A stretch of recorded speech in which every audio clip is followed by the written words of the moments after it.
And we are live. Hello, Kwento. Good morning, good afternoon, good evening, wherever you are tuning in. To those who are watching or will watch the replay later, thank you, thank you, thank you.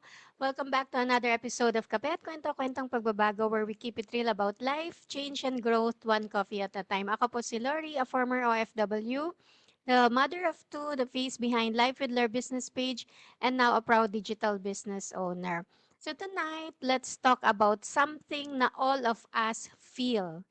The juggling act of being a mom, wanting financial freedom, and still having time with our kids. So tara, let's sit and chat. So imagine this. Saturday morning, coffee in hand, and then kids asking for homework help, someone snagging about breakfast, phone keeps buzzing with bills and reminders. Ever feel like you're running anywhere at once, everywhere at once, and still wish you could earn without missing their lives? Eh perfect timing for a side hustle, di ba? Being a mom is full-time. Pero yung dreams, they don't stop there. We want more than just a paycheck. We want evenings with our kids, mornings without stress, and a chance to build something na tumutubo over time. Yung side hustle, hindi siya just extra money. It's the bridge between providing for your family and being truly present sa kanila. So starting small is a key. Kahit isang maliit na hakbang lang araw-araw, pwede na itong mag-lead sa real results. Imagine earning from home, learning new skills, and seeing progress while still having time to cook, to play and connect with your kids. It's not instant, it's not magic, pero it's real and it's doable.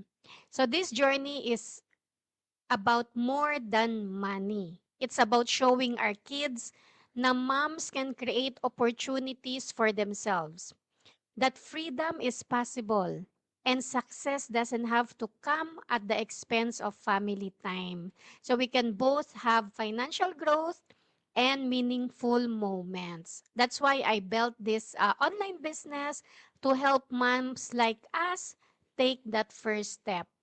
So start small, learn, grow, and create income streams that fit your life. Habang being a mom who never misses the moments that really matter. So if you've been thinking about starting a side hustle but you feel stuck, remember, hindi kailangan mag-work harder, just work smarter. So one step at a time, one small action araw-araw, at pwede kang mag-build ng freedom for your family and for yourself. So share this alive sa mga moms na kailangan ng inspiration today. At sama-sama tayo sa next Kape at Kwento kung saan we sip, share, and grow together. So thank you for spending your time with me tonight, mga kakwento.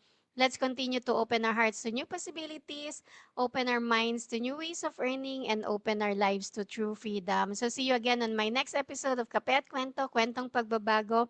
Bring your coffee.